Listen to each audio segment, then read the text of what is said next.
The European Union has said it's ready to review ties with Zimbabwe and support the country's re-engagement with international financial institutions. Now, this follows a meeting in Brussels which emphasized the need for clear plans for political and economic reform by the new government. And this could include providing election monitors when Zimbabweans vote later this year.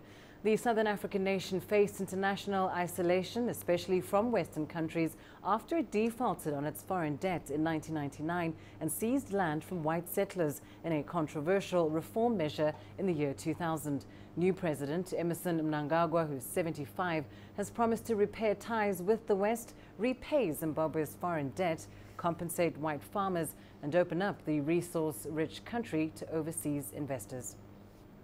Well, let's get you more details now on the EU's outlook for Zimbabwe. CGTN's Mariam Zaidi joins us live now from Brussels. Mariam, what would you say informs the EU's new stance on reviewing ties with Zimbabwe?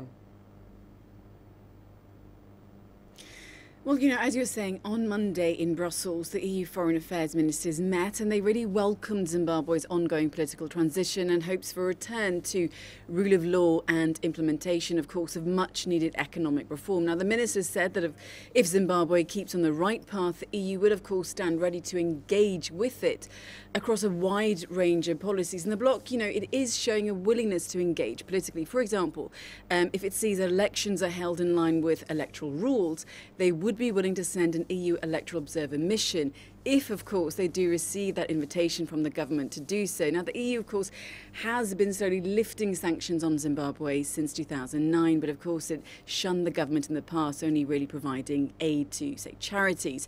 So, if Zimbabwe does continue on the right track, it could perhaps move from being this international pariah to having improved relations with the EU, of course, following the departure of Robert Mugabe. But, of course, time will tell.